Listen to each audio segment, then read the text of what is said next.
Vivencias infinitas.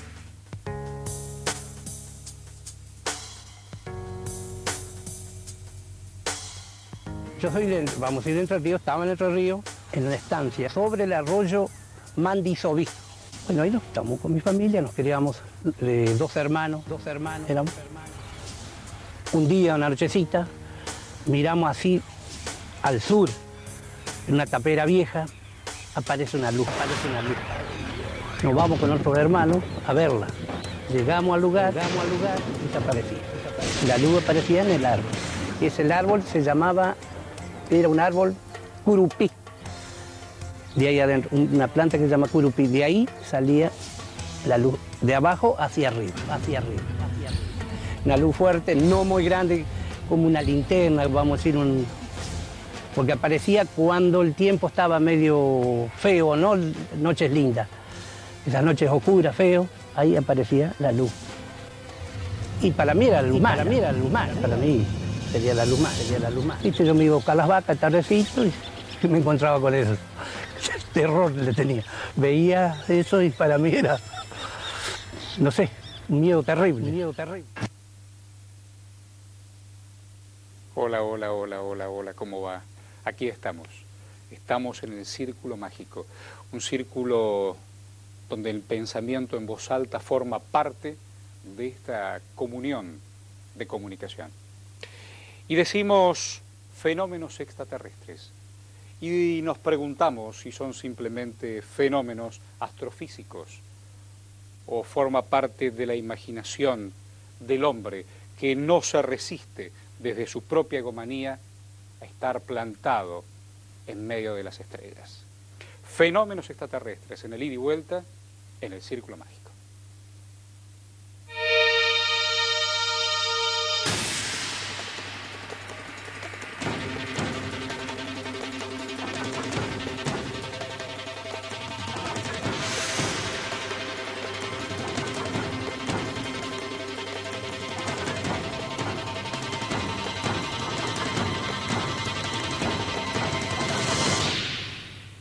Y aquí estamos.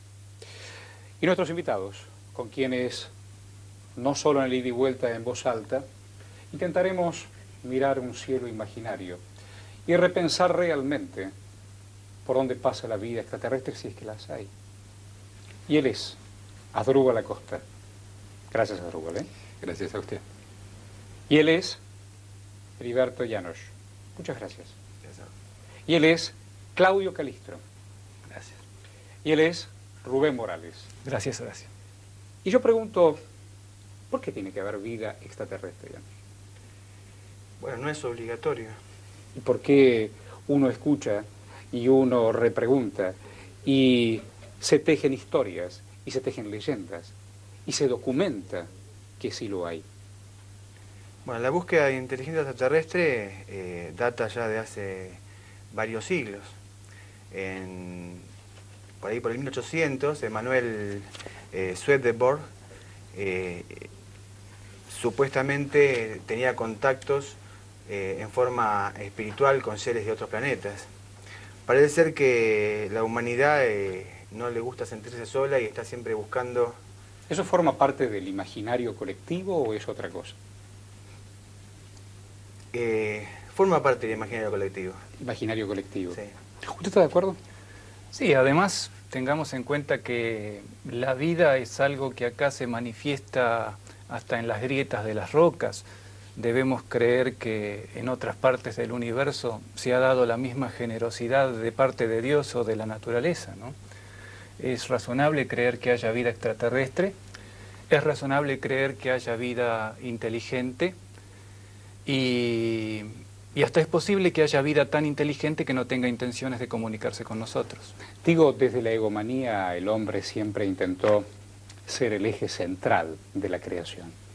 En esta tierra y en el universo más amplio. Más allá de ese acto vanidoso, ¿qué pasará en otros lados? Es difícil imaginarse qué puede pasar en otros lados cuando la propia imaginación no llega a abarcar hasta dónde llega ese otro lado. Es muy bueno eso. Eso es muy bueno. Creo que sería poco inteligente pensar que somos los únicos que hay vida en el universo. Sobre todo cuando hurgamos en el universo y vemos las colosales dimensiones del universo.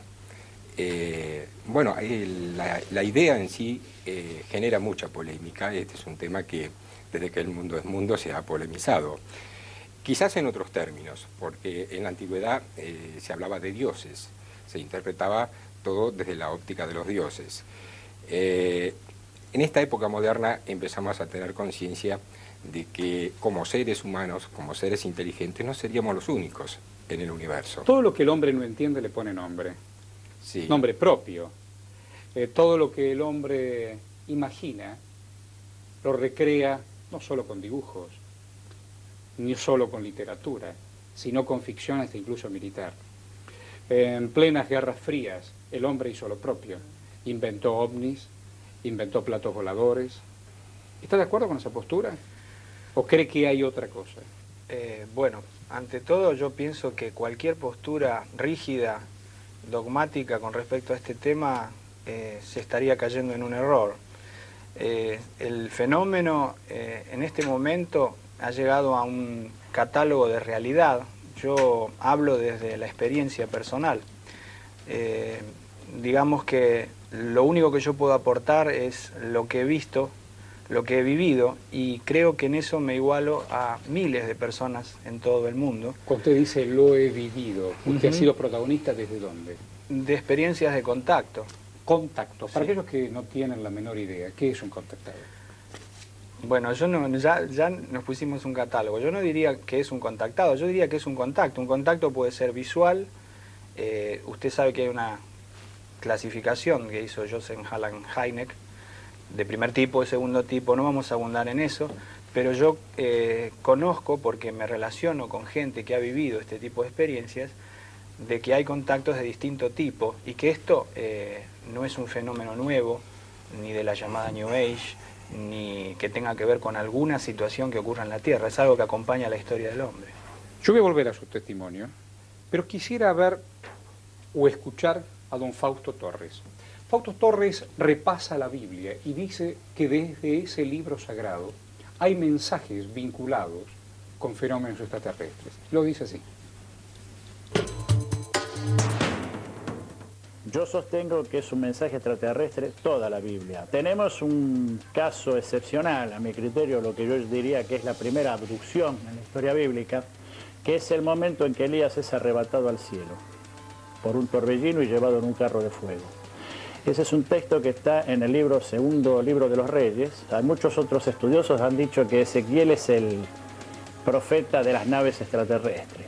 Ezequiel tuvo una visión, él estaba sentado junto al río Quebar, cautivo con los demás compañeros, vio que venía un viento tempestuoso, una nube refulgente, y de esa nube descendieron 4 seres con apariencia humana que tenían sobre sus cabezas una expansión a manera de cristal maravilloso.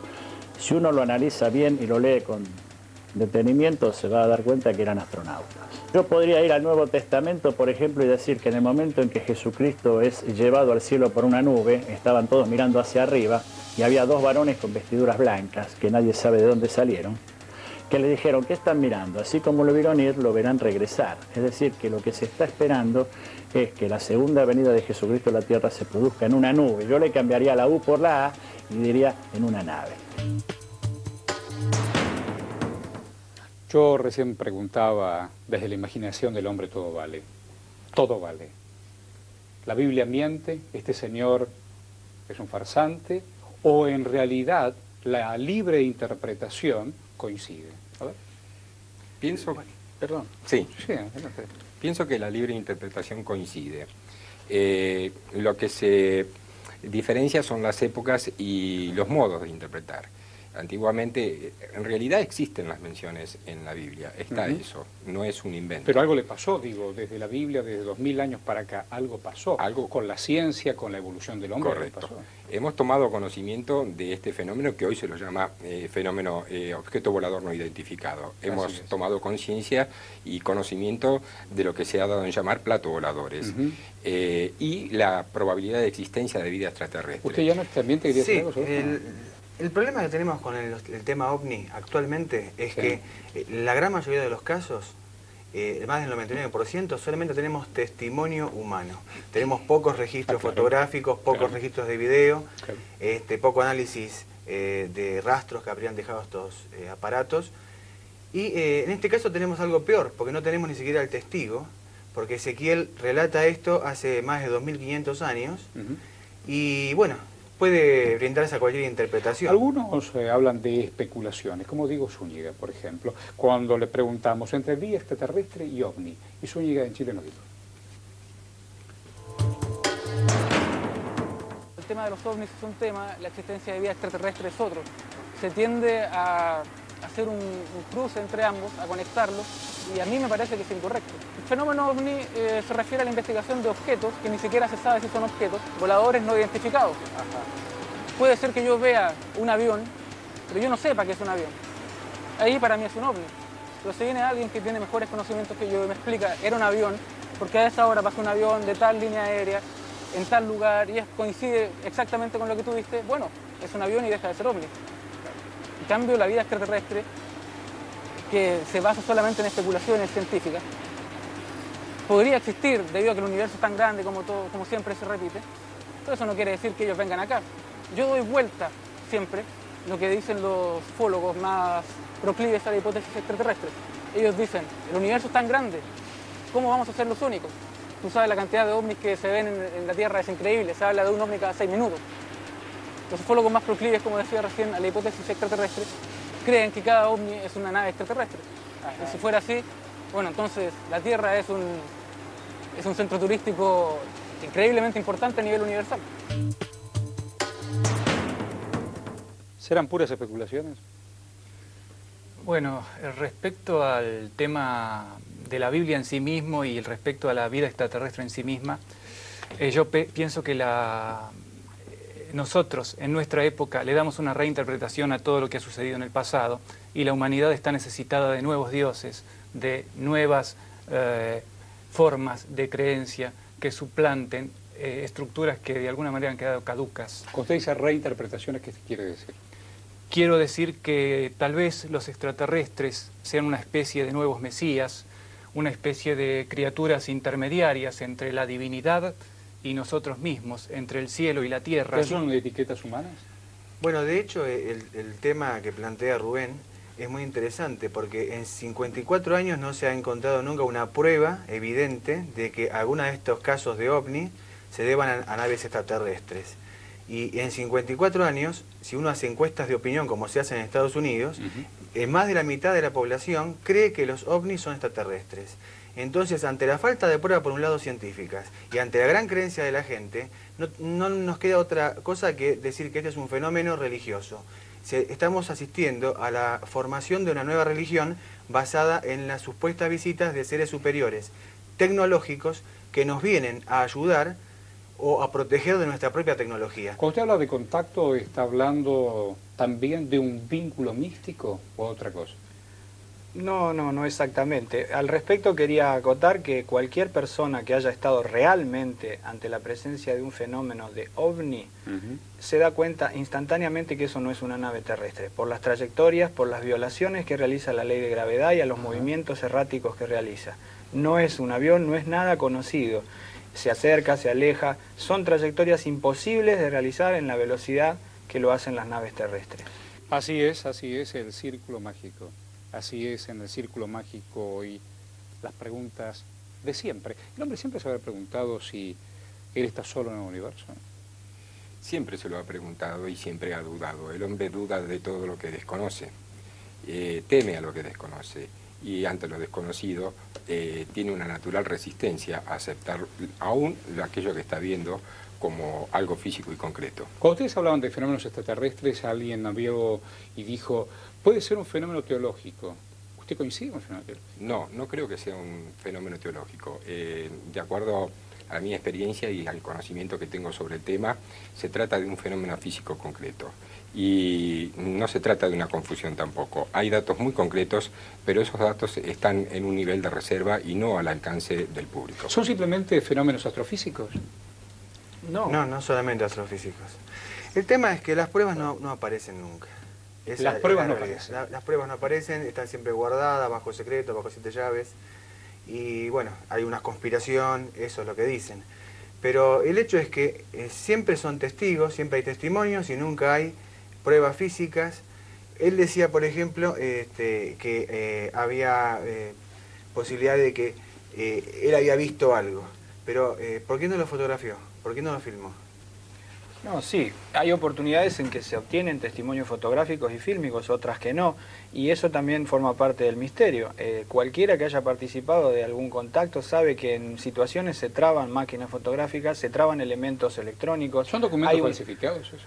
Hay también, hay por muchos. supuesto, hay mucho muchos. digamos, dando vueltas, pero lo cierto es que en el área donde se aproxima un ovni, vamos a decir, si se asustan cuando se dice nave, se producen fenómenos electromagnéticos, eso es constatado y comprobado. Se detienen motores de automóviles, se traban los relojes, pero se vuelven locos. Aparte eso es astrofísicos. Sí, pero eso es maravilloso porque también remite a una historia muy vieja. A ver. Que en la Edad Media, por ejemplo, cuando se aparecían los demones o los duendes, esas historias que vienen de la época anteriores a la etapa del cristianismo, a las épocas precristianas, también se producían ese tipo de fenómenos. En aquel momento se hablaba de lucerna extinta, cuando se apagaban las velas a la hora de que entraban los gnomos. Cuando aparecían las hadas, se producían ese tipo de fenómenos que incluso, por ejemplo, estaban las marcas en el cuerpo, que ahora tienen también nuestros abducidos actuales, lo tienen la gente que dice tener... Abducido se le llama a la experiencia de secuestro por entidades supuestamente extraterrestres. No es el caso de un contactado. No lo comparto para nada, con todo respeto. ¿Por qué no lo comparto? Porque el tema de los abducidos es bastante localizado. Yo no creo que, de ser una inteligencia superior, como su evolución tecnológica lo demuestra, se entretengan en capturar seres humanos o conectarle un chip o hacerle algún tipo de marca. No estoy de acuerdo. Para nada, acá No estoy creo. yo. Estoy listo para que me analicen y me investiguen, yo no tengo ningún Pero chip, yo tuve la ningún oportunidad en implante, ni Chile nada de que se conocer parezca. lo que fue el fenómeno del Cabo Valdés, un hombre que manejaba una patrulla que una noche, mientras ese cabo y otro grupo de militares que eran soldados, este hombre desaparece, aparece con barba, el reloj dado vuelta. Yo, desde mi mejor buena fe, tuve que escuchar el testimonio periodístico. ¿Y usted en dónde difiere y en dónde no entiende? Que no estoy absolutamente seguro, y creo que nadie puede estarlo, de que eso que está ocurriendo sea un fenómeno extraterrestre. El fenómeno existe, en realidad, digamos, si hablamos de que hay un enorme fenómeno social que está instalado acá desde hace 54 años. Y desde ese punto de vista es absolutamente innegable. A la ausencia de pruebas físicas podemos argumentar que hay una cantidad de pruebas que tienen que ver con pruebas de índole psicosocial. Está instalado en la gente cree, está integrado a nuestra cultura. Por más que vos, Claudia, digas eso, hay mucha gente en el mundo que sigue creyendo. El testimonio del licenciado Acevedo, que sobre abducciones subraya algunos conceptos. ¿Sabes? Nosotros investigamos personas que dicen, nosotros investigamos los relatos de estas personas, y esto es muy interesante. ¿Por qué? Porque del suceso en sí nosotros no tenemos registro, solamente tenemos registro de aquello que la persona nos está relatando en ese momento. Hay un proceso que tiene varias partes. Se reduce a lo siguiente, que es el sacar a la persona de un lugar particular, puede ser la casa, puede ser un vehículo en el cual se encuentra viajando. El segundo paso es lo que se llama el examen. Esta persona es depositada o puesto en un lugar muy particular generalmente, en el cual no suele tener aristas, ¿sí? Suele ser un lugar abovedado, con una luz que sale de ningún lugar. Esto es una cosa muy interesante. Y en este lugar se le realiza un examen, como un examen médico. Luego de esto viene otra secuencia que nosotros podemos denominar como deliberación, donde se le habla, se le cuenta, se le dice, se le propone determinado tipo de cosas, se le aclara. Luego de esto, otra de las situaciones que nosotros solemos llamar es también lo que se llama la expedición o el viaje. La gente suele recorrer hacia algún lugar, ver otros lugares, ¿sí? La otra parte también la llamamos como teofanía, que es una parte muy luminosa, una parte donde la persona se reencuentra con elementos muy sagrados o elementos religiosos o divinos, que es generalmente la parte que más fuerza es recordada de este tipo de sucesos. Y luego llegaría la parte de lo que es el regreso, volver a este lugar, que la persona puede regresar, entre comillas regresar, ¿sí?, al mismo lugar o a un lugar cercano. Entonces, aquí encontramos que en estos relatos, si los estudiamos lingüísticamente desde el punto de vista del folclore, aparece algo que sí es realmente extraño y para nosotros es una marca de que algo sucede. Que en vez de tender estos relatos a disgregarse, tienden a ser cada vez más cohesivos. En diferentes partes del mundo, personas que han tenido noticias o conocimiento del tema, como personas que no han tenido ningún tipo de conocimiento del tema, repiten, ¿sí?, un patrón de relato muy cohesivo. Y esto sí es realmente extraño. Lo cual nos lleva a pensar que algo sucede. Usted que no está registrando en este ida y vuelta del círculo mágico, ¿usted qué piensa? ¿Usted qué opina? ¿Usted qué opina?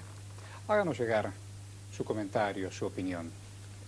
¿Y aquí qué opinamos? Sí, lo que dice el licenciado Acevedo sobre la experiencia de abducción es muy interesante. La experiencia de abducción en sí nos acompaña desde que la humanidad existe. La interpretación de la experiencia de abducción ahora en estos momentos adquiere la modalidad moderna que es rapto por extraterrestres. Hay un trastorno del sueño que se llama parálisis del sueño, donde se producen alucinaciones. Es un trastorno del sueño REM, cuando soñamos, claro, cuando tenemos imaginación. Así es. O sea, vemos imágenes mientras dormimos. Pero cuando uno tiene un trastorno, puede encontrarse consciente en la cama, paralizado, como la parálisis que ocurre muscular en el sueño REM, y puede soñar despierto.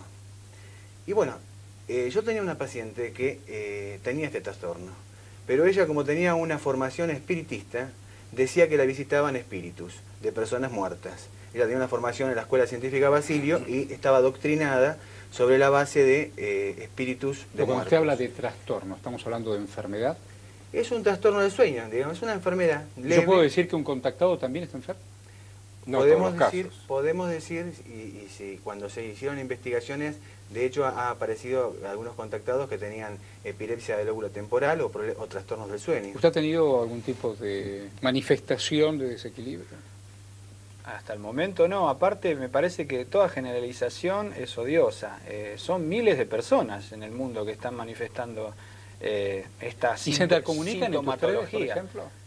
A veces sí, a veces no. ¿Hay coincidencias? Las coincidencias son pasmosas realmente. Por ejemplo, ¿cuál es el lugar común? El lugar común, generalmente en los contactos, por ejemplo, es en la descripción de los movimientos de las naves y de los fenómenos que se producen en el lugar. ¿Te puedo comentar algo interesante? A ver. Sí.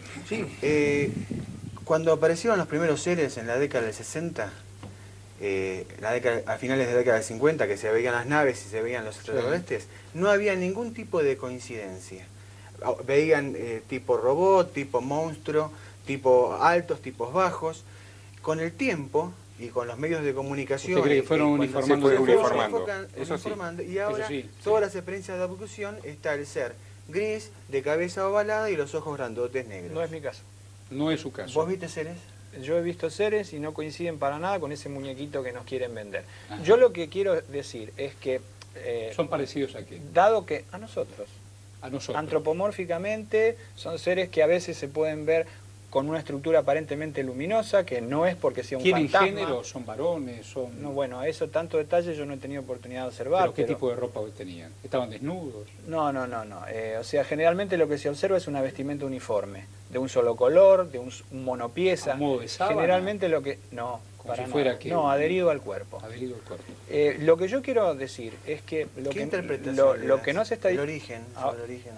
El origen. Sí, no, el origen, eso también es parte del folclore, porque nadie puede asegurarse el derecho de decir vienen de las Pléyades, vienen de Júpiter, vienen de Marte.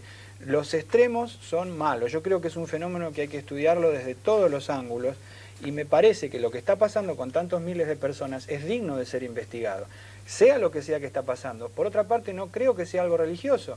Si fuera así, hoy en las entradas de los templos tendríamos un plato volador y no una cruz o otro símbolo. Bueno, de hecho hay templos que tienen platos voladores en la entrada. Bueno. Hay una religión que, bueno, acá en Argentina se definió como platillista, que se basa justamente en la mezcla de la religión cristiana con todos estos fenómenos. Pero que a falta de pruebas... Fíjense ustedes, nosotros tenemos un testimonio de un periodista de nombre Rafael Ulloa, que a propósito o a partir del atentado del 11 de septiembre, él dice que hubo algunos puntos lumínicos, más allá de los aviones que se estrellaron en las torres, y que además puede o pudo haber abducciones entre los cuerpos que volaron ese día. A ver qué dice yo. En el atentado se veían no solo 2 naves como aparecen sobre el lado derecho, sino no menos de 10. Se ha producido un rescate. Han sacado personas vivas de ahí, como ocurrió con el Challenger en el momento antes de que explotara. Y la prueba de ello es que en estos momentos los rescatistas no encuentran la cantidad de cuerpos que supuestamente tendrían que haber. Es una lógica.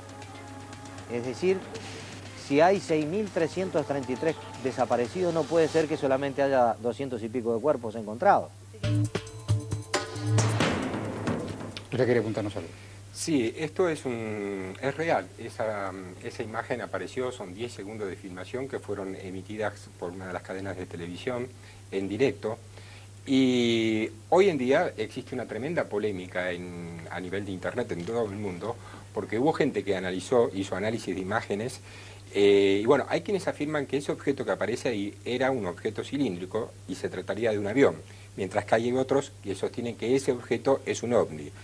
Lo llamativo y lo extraño es que esos 10 segundos de filmación en menos de 24 horas fueron cortados y sacados de todas las televisiones del mundo. Eso es no real. se volvieron a ver Yo más. tengo esas imágenes y no es un objeto, en realidad son 2, porque si se prolonga unos segundos más, la imagen aparece... ¿Es antes del atentado? Si la sacaron En el momento que el avión... fue limpiado. El segundo avión. Va a impactar el segundo avión. Si la sacaron de toda la televisación del mundo, ¿cómo ustedes tienen copia? Porque en primera instancia salió la imagen, que es esta que estamos viendo aquí. Claro, Hay un porque fue objeto, imagen en vivo. y en unos segundos más se ve otro objeto con movilidad más pequeño en el ángulo derecho. A mí me Y es parece, las que vienen después lamentable que están este señor Ulloa realmente en base a 10 segundos de una cosa que puede haber sido cualquier cosa, un pájaro que voló entre la cámara y el avión, o puede haber sido un defecto técnico del video, llegue a semejante conclusión de que han sido sacadas vivas personas eso es otro tema, las Torres sí, no, Gemelas. eso es otro bueno, tema. eso es Me otro parece tema. realmente lamentable y de mal gusto. Seguro, Heriberto, pero también hay otra cosa, que con el tema de las Torres Gemelas, fíjate vos,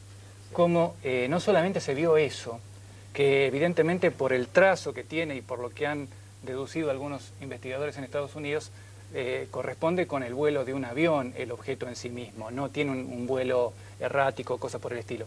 Pero también hay otros que dijeron haber visto la cara del diablo en las nubes de humo, se han relacionado con las profecías de Nostradamus. Convengamos también que hasta el propio presidente de los Estados Unidos, que después tuvo que rectificarse, habló de la lucha entre el bien y el mal como si esto fuera una nueva cruzada. Permítanme hacer una pausa. El círculo mágico. Y en el círculo mágico estamos preguntando sobre vidas extraterrestres. ¿Usted qué decide? El tema es muy controvertido. Las interpretaciones que pueda tener el fenómeno de la vida extraterrestre como el de los ovnis es muy complejo y requiere, digamos, múltiples enfoques. No se trata de un solo enfoque. ¿Hay otras dimensiones? ¿Usted cree que realmente hay otras dimensiones? Es difícil pensar en otras dimensiones. Recién ahora la ciencia está considerando esa posibilidad en base al descubrimiento de la materia negra.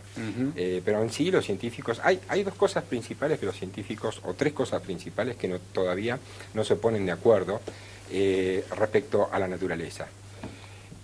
Si existen otras dimensiones, ¿qué es la inteligencia y qué es la vida?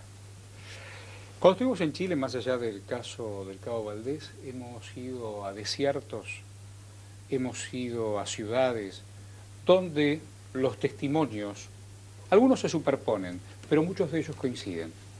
A ver el profesor Tamayo qué nos decía sobre su país y sobre el fenómeno ovni. En Chile se han producido una gran cantidad de incidentes y en el último tiempo, yo estoy hablando de los últimos 5 años, el tema se ha masificado. La gente ha entregado su testimonio, se han hecho muy buenos programas, se ha recopilado bastante información y eso está comprobando que efectivamente hay una casuística bastante interesante en mi país. Sabemos que en la Fuerza Aérea hay documentación secreta, hay casos estudiados por la Fuerza Aérea con informes secretos que incluso muchos de ellos les fueron entregados en el año 1996, si no me equivoco, a Juan José Benítez, este investigador español. Recibió de parte del ex comandante en jefe de la Fuerza Aérea Chilena, Ramón Vega, documentación secreta sobre el tema de los ovnis que hasta el día de hoy los investigadores chilenos no conocemos. Nos preguntamos incluso durante el programa por qué sigue siendo un secreto de Estado. Yo entiendo, la Guerra Fría fue un elemento de secreto. ¿Pero por qué secreto de Estado? Porque Yo estuve en la Fuerza Aérea. existen a nivel de defensa nacional en todos los países disposiciones jurídicas concretas que determinan el secreto de Estado y regulan las informaciones. Si vos investigás un poco la normativa que rige el secreto de Estado, vas a ver que en todos los países esto funciona, es constitucional y es delito violar el secreto de Estado. Pero el caso OVNI, artículo 214 de la el secreto de Estado no es por el tema OVNI, es si el tema OVNI se relaciona con otro tipo de tema que es que la interpretación... La Fuerza Aérea siempre habló de seguridad. Yo, acá siempre me dijeron, la Fuerza Aérea nunca entrega información, está haciendo investigaciones secretas. Yo cuando ocurrió el caso Bariloche, me presenté en la Fuerza Aérea, presenté un escrito, pedí todos los datos que tengan sobre el caso Bariloche, esperé 2 meses, me llamaron a mi casa y me entregaron todo el material que ellos tenían. Ya no es para nuestros amigos latinoamericanos, primero vamos a ubicar por supuesto que Bariloche es una ciudad de la Patagonia, Argentina, lindísima por cierto, pero ¿qué es el caso Bariloche?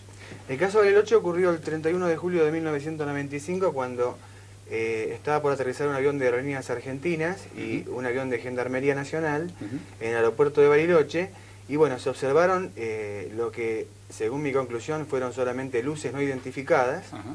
El caso está como no identificado, pero tampoco hay ninguna evidencia de que haya habido alguna nave de origen extraterrestre en la zona en ese momento. ¿Qué le pasó al piloto? El piloto tuvo que hacer una maniobra de escape porque las luces del aeropuerto se apagaron. El tema es que las luces del aeropuerto, primero se habían apagado las luces de la ciudad.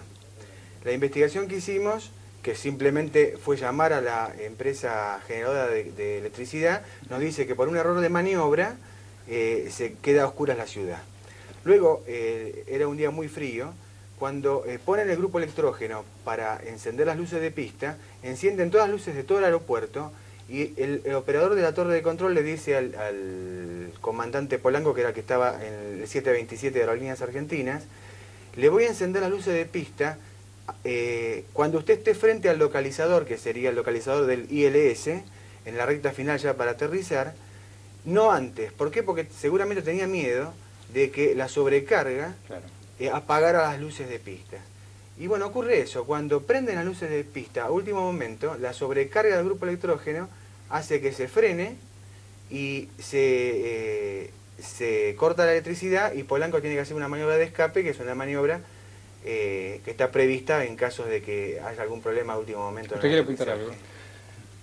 Los documentos de la Fuerza Aérea de los que habla Heriberto Janosch, le agradezco a Heriberto Janosch, están en www.advance.com.ar/usuarios/moralesr. Ahí están todos los documentos de la Fuerza Aérea, tal cual los recogió Heriberto. Sí, porque había ocurrido otra cosa, que los documentos a mí me los entregaron en el año 95 y empezaron a aparecer un montón de versiones alocadas, se les agregaba cosas, se les sacaba cosas. Y entonces decidimos ponerlos en una página de internet, los originales, para que si alguno quería investigar el caso, recurriera a esa página e investigue con los documentos, digamos, en serio y no los que están truchados, para decirlo de una manera rápida. Y respecto al tema de la Fuerza Aérea en sí misma, también hagamos una aclaración. Una cosa es la Fuerza Aérea de Estados Unidos, donde está todo mucho más prolijito, los documentos se clasifican, después se desclasifican a pedido de determinadas entidades. Acá, en Latinoamérica en general, las Fuerzas Armadas son bastante más desprolijas. Ha habido muchos programas de investigación OVNI acá en Argentina, llevados por distintas entidades de las Fuerzas Armadas, en muchos casos... Yo lo que veo es que hay una absoluta confianza en los informes oficiales. Pero no así en los testimonios... Claro, no así en los testimonios de inúmeras personas. Y yo me parece que lo que está pasando, que nadie lo dice, es que hay como miedo. Porque este tema de los ovnis lo que está provocando es una destructuración hasta de la forma de pensar. ¿Pero cuál es el miedo? Pero, ¿El miedo suyo o el miedo de los demás? el miedo de los poderes constituidos, los poderes militares, los poderes políticos, los poderes religiosos, hasta los poderes económicos. Se produciría una desestructuración, la gente empieza a tener otro tipo de razonamiento. El hecho de encontrarse, de saber que no se está solo en el universo, de que puedes estar siendo visitado por algún otro tipo de inteligencia o de forma de vida, hace que todo eso tambalee. Yo pienso que por eso los gobiernos también niegan. ¿Usted cree que usted es un elegido? Sabiendas. ¿Cómo? ¿Usted cree que usted es un elegido? No, de ninguna manera. De por sí lo que quiero aclarar es que si es que estos seres están intentando contactarse, se contactan ellos con nosotros, no nosotros con ellos, atención. No es que yo agarro una mochilita, digo, bueno, te organizo un tour y vamos a ver los ovnis. O no es que yo agarro y digo, bueno, sí, ahora nos vamos a ver. Son ellos los que están intentando... ¿Y en qué circunstancias se contactan con usted? ¿O fue una vez y nunca más? No, fueron varias veces, son 14 años que yo estoy teniendo este tipo de experiencias, desde el año 1988. ¿Y en el ida y vuelta? Y desde niño, ¿perdón? En el ida y vuelta, ¿qué pasa en ese contacto? En el ida y vuelta lo que ¿Le dan información? ¿Le piden información? Sí, no, el tema es que muchos quieren que a uno le den la resolución de las ecuaciones matemáticas científicas o que le traigan un ovni y se lo paren en la Plaza de Mayo acá en Buenos Aires, pero no es así. En realidad lo que se está estableciendo es un código primario de comunicación y lo que se intenta realmente es que ese contacto, esa visión, como se ha llamado aquí también visión, produzca alguna reacción a nivel interno del ser humano, y de hecho la está produciendo. Yo creo que la está produciendo. Tantos miles de testigos no pueden estar de acuerdo en decir la misma mentira. El tema del código de comunicación, ¿qué tipo de comunicación? Primario, a veces en base a luces nada más. Código de luces. A luces. ¿Esto significa que usted ve luces que se prenden y se apagan? Es decir, que se prenden, que se apagan, que se desplazan, que se acercan, que se alejan, que producen este tipo de fenómenos porque lo hemos comprobado. ¿No tenés videos o fotografías de eso? Pues es interesante verlo, Yo ¿no? tengo un video de la zona de Aedo que coincide con una investigación que ha llevado adelante Rosemary Paswell, que la expuso en el Congreso de este año, en enero, en el Hotel Bowen, donde está apareciendo ahora un tipo de nave que, a falta de prueba de las otras, que son tremendamente veloces y erráticas, estas son naves que se mueven a no más de 60 kilómetros por hora. A ver, Guillermo Lemarchand es un hombre que está buscando evidencias extraterrestres y tiene algo que decir. El programa SETI se fundó alrededor de la década del 60 a través de un científico llamado Frank Drake, que es un radioastrónomo de origen americano, en el cual se dio cuenta que si quisiéramos buscar evidencias de existencia de otras civilizaciones extraterrestres, estas civilizaciones eventualmente utilizarían el conocimiento acerca de las leyes que regulan la naturaleza para manifestarse. En cuyo caso, uno tiene que buscar algo que se mueva lo suficientemente rápido, que sea lo suficientemente fácil de generar y lo suficientemente fácil de detectar, y ser capaz de enviar gran cantidad de información, que es el beneficio mayor que uno podría obtener de descubrir otra civilización más allá de la Tierra. Si suponemos que las leyes de la naturaleza son iguales en todas partes y la Tierra no ocupa ningún lugar especial en el universo, lo que sucedió aquí en el planeta Tierra eventualmente pudo haber ocurrido en otras partes. Entonces, la forma de buscar si existen otros seres inteligentes es haciendo uso de nuestro entendimiento de estas leyes de la naturaleza. En Argentina se han analizado del orden de 20 billones de señales distintas en los últimos 5 años. Es un 2 seguido por 13 ceros de señales distintas.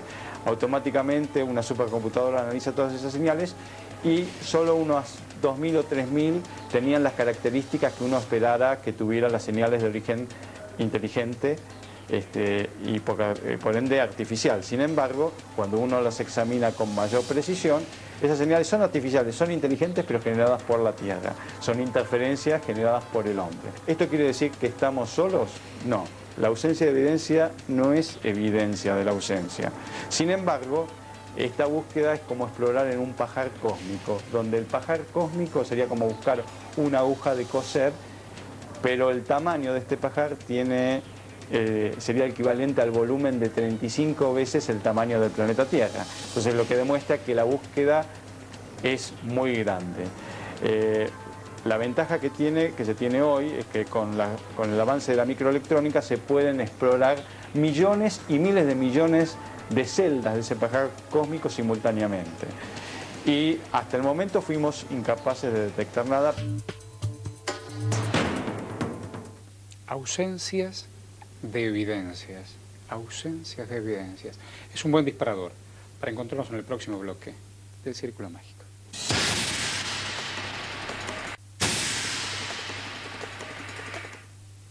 Gracias por el ida y vuelta y gracias por las innumerables maneras de comunicarnos, a través de email, a través de cartas. Muchas gracias. Lo que quiero decirles y preguntarles hoy a nuestros panelistas si realmente frente a la falta de evidencias uno tiene que decir, bueno, especulaciones, mentiras, charlatanería, pero una tras otra son miles. Entonces todo el mundo miente. No es ¿O es un dibujo de Spielberg como para llenar un poco el hueco de esto imaginario? No es que todo el mundo mienta, lo que sucede es que el ovni está incorporado ya a nuestra cultura desde hace 50 años a la fecha. Es un hecho que se da por cierto y hay una cantidad de gente en el mundo que cree que se trata de naves extraterrestres y es necesario. Pero si no hay evidencias, es como conformarnos diciendo, bueno, forma parte de nuestra cultura, está en el imaginario y dale que va, pero ¿hay pruebas? Sí, no hay pruebas, pero si te educan durante 50 años en que vos interpretés cualquier estímulo ambiguo que no sabés qué es, que antes por ahí lo interpretabas como un espíritu o un demonio, ahora lo interpretas como un ser extraterrestre. Estímulo ambiguo. Estímulo ambiguo. Está bien eso. Es que es eso, el tema OVNI uno lo podría comparar como un test de Rorschach cósmico. Bueno, test de Rorschach cósmico. Bueno, test de Rorschach para aquellos que a lo mejor no tienen psicología. Me permito. Sí, una mancha, usted abre una hoja de papel y esas formas toman lo que la mancha desbordó en tinta. Y la interpretación dice más de la persona que está viendo la cosa que de la cosa en sí. Así es. Digo, hablando de misterio, Hay hoy testigos, por hoy... Perdón, Horacio, hay testigos que son considerados puros, en el sentido de que son ignorantes de todo este tipo de parafernalia informativa, imágenes y todo, y sin embargo, cuando uno habla con ellos, lo describen dentro de su comprensión, pero están hablando de un fenómeno exactamente... Es un hombre que vive alejado de todos los elementos de la civilización. Es muy difícil de creer que hoy en día una persona no sepa lo que es un ovni. Todas las encuestas dan 99-98% de la gente. Perdóname, sí, no te quería interrumpir. Yo puntualmente he hablado con muchas personas así, he hablado con un lugareño del Valle de Tras la Sierra, que él hablaba de cometas. Pero me decía que los cometas entraban y salían de la sierra. Entonces ahí es donde uno se da cuenta que está hablando de alguna otra cosa y que tiene que ver tal vez con la observación que uno pudo haber hecho. En Capilla del Monte, en Córdoba, centro geográfico de la República Argentina, todas las versiones funcionan. El Uritorco, desde ciudades intraterrenas hasta otras dimensiones, pero ¿alguien lo vio? ¿Alguien lo fotografió? ¿Alguien lo...? Hay elementos, pero lo difícil es diferenciar, es separar y diferenciar qué cosa corresponde a qué cosa. ¿Pero con qué información yo diferencio? Bueno, si no hay evidencias. Hay evidencias. Porque yo puedo decir, este agua es salada, no, esta es dulce. Sé que es el azúcar y que es la sal, pero si yo no tengo evidencia. Claro, el tema es que, digamos, si al iniciar una investigación tomamos como preconcepto que el fenómeno en sí es imposible o que no existe o que no hay evidencias, evidentemente no vamos a encontrar ninguna evidencia. A nivel de organismos oficiales, a nivel de organismos científicos internacionales, hay indicios muy concretos. No puedo decir que sean evidencias o pruebas concluyentes, pero sí indicios muy concretos acerca de la naturaleza de los ovnis. Por eso es que existe preocupación y por eso es que existe ocultamiento de información y desinformación sobre el tema. En el año 94, Asdrúbal, iniciamos un proyecto para que aquellos que tuvieran evidencias las presentaran. Establecimos un premio que en esa época eran de $10.000, mandamos 7 u 8 cartas documento a los principales proponentes de la hipótesis extraterrestre de los ovnis, Fabio Serpa, Antonio Laceras, Pedro Romaniuk. Conozco el proyecto, sí. Y nadie nunca se presentó con las evidencias para que sean tratadas por un comité científico de 9 personalidades notables de Argentina, entre ellas Gregorio Klimovsky. Y bueno, ¿por qué si las pruebas están no las presentan? Pero aparte de eso, Heriberto, hay una cosa muy importante, que aunque esté la falta de evidencias, antes, así como la gente creía en las luces malas en el siglo XIX, ¿por qué ya nadie habla de luces malas? Bueno, porque es más cómodo hablar de ovnis. Si uno ve una luz que se mueve en el campo, es más cómodo hoy en día interpretarla como ovni. Por ahí en otro momento hubiera sido una luz mala, o aún antes una aparición angélica. Eso es algo que nos habla de la maravilla del mito. Yo no estoy hablando del mito de la cultura como algo malo. No, todo lo contrario, es lo que mueve los pueblos. Si los egipcios hubieran sido ateos, en vez de las pirámides habría un desierto. Y porque creían en unos dioses muy raros, es porque tenemos eso. Y las múltiples interpretaciones nos dicen que el fenómeno está más bien dentro nuestro que fuera nuestro. Es posible, y aparte no tenemos por qué andar diferenciando permanentemente qué es lo que está afuera y qué es lo que está dentro. ¿Qué es lo que diferencia a la luz verde del semáforo de la luz roja? Una convención cultural. Si nosotros rompemos esa convención cultural, el semáforo no tiene ningún sentido. Es un caos. Entonces, lo que vale es justamente lo imaginario. A partir de ahí es que el fenómeno toma una verdadera dimensión en nuestra época, marcando una serie de cosas. Estos abducidos, por ejemplo, que dicen que se les hacen implantes, que se les tienen hijos híbridos en el espacio algunos. Todo ese tipo de historias están hablando de alertar contra las manipulaciones de la genética. Ahí hay una participación explícita de algún poder del gobierno de los Estados Unidos. La mayoría de los casos se han dado en el sur de Estados Unidos, de abducidos, marcados, cortados, el tema de los híbridos. Yo creo que también es una postura muy cómoda echarle la culpa de todo a los extraterrestres. Pero ¿por qué echar la culpa de todo al gobierno de Estados Unidos? No, los distintos gobiernos tienen su participación en cosas que serían inconfesables de realizar a sus ciudadanos, y entonces lo más cómodo es decir fueron los extraterrestres, los que descuartizan, los que marcan. Yo creo que hay que ampliar un poquito el concepto racionalista. A ver, mire, Juan Faliá es un hombre que estudia el fenómeno ovni. A ver, ¿cómo hacen una disección de estos análisis? A ver. Los que estudiamos el fenómeno ovni, en realidad lo que tenemos, digamos, para estudiar son básicamente relatos, ¿no es cierto?, de personas que han visto en el cielo o apoyados sobre el suelo terrestre objetos o luces cuya característica, dinámica, comportamiento, coloración, a nosotros los que investigamos estos temas, no nos sugiere, tras estas observaciones, que haya una explicación normal o convencional. Cuando este cúmulo de observaciones pasan a las manos de profesionales en distintas áreas del saber, hablamos acá de meteorólogos, psicólogos, astrónomos, astrofísicos, y ellos tampoco pueden encontrar a estas observaciones una explicación en términos convencionales o científicos, ahí en ese momento empezamos a hablar de fenómeno ovni. A ver, yo no entiendo nada. Meteorólogos, psicólogos, astrofísicos. ¿Y por dónde tengo que partir? Porque la idea sería, ¿por dónde tengo que partir? No sé. La idea sería descartar todo, el tema sería así, se ¿Y con quién me descarta tengo todo que lo que no es. ¿Y con quién me tengo que quedar? Y después se interpreta lo que quedó. El tema es que todos los ufólogos son especialistas, hablo de los ufólogos que creen en los extraterrestres, son especialistas en encontrar casos que no tienen explicación. Y de ahí saltan automáticamente a que si no tiene explicación es extraterrestre. Claro. Pero hay muchas cosas que no tienen explicación. Casos policiales, vos lo sabés bien, hay accidentes de todo tipo que nunca se encontró la explicación. Pero, por ejemplo, yo te digo, en casos policiales hay un muerto y un asesino. O un asesino y un muerto. Correcto. Acá me falta uno de los protagonistas. Acá me falta uno de los protagonistas. Digo, hay protocolador y alguien que lo vio. El que lo vio ya está. ¿Y el plato? O el plato está y no está el que lo vio. ¿Cómo es?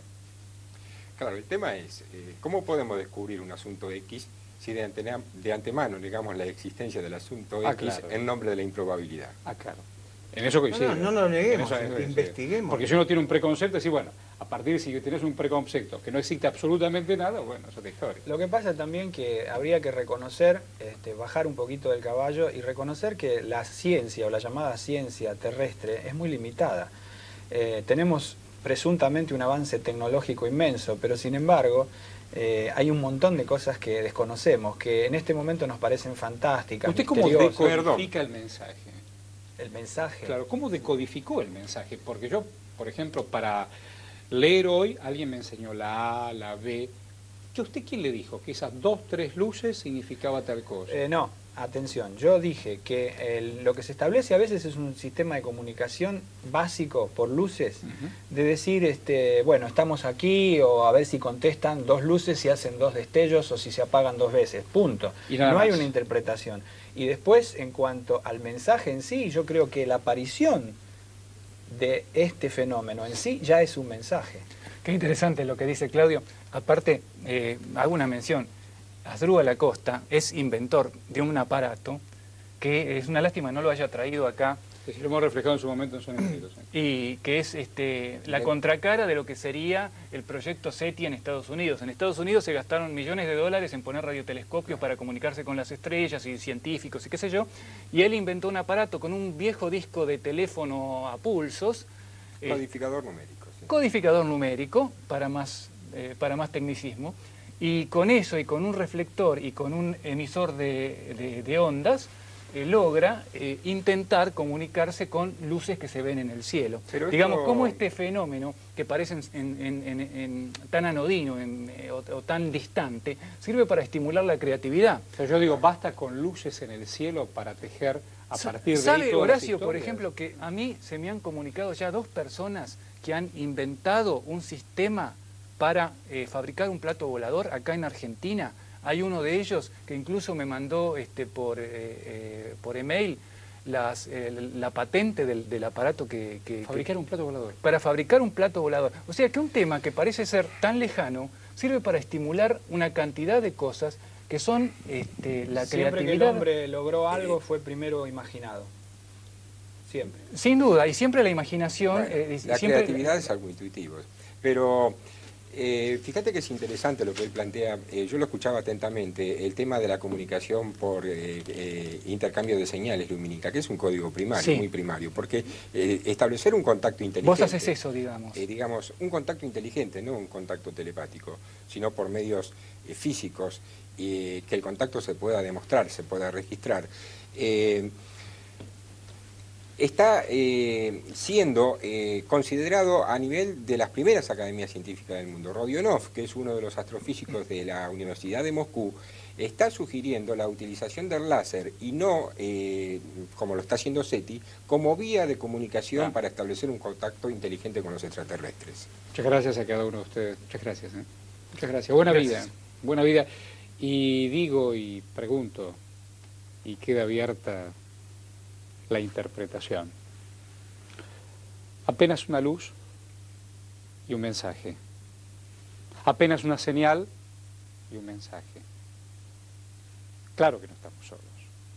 Más allá de la egomanía humana, más allá de la vanidad humana, el ombligo del mundo pasa por otro lado. También por los seres extraterrestres. Y también en los círculos mágicos. Nos encontramos en cualquier momento, en este espacio. Ahí estamos.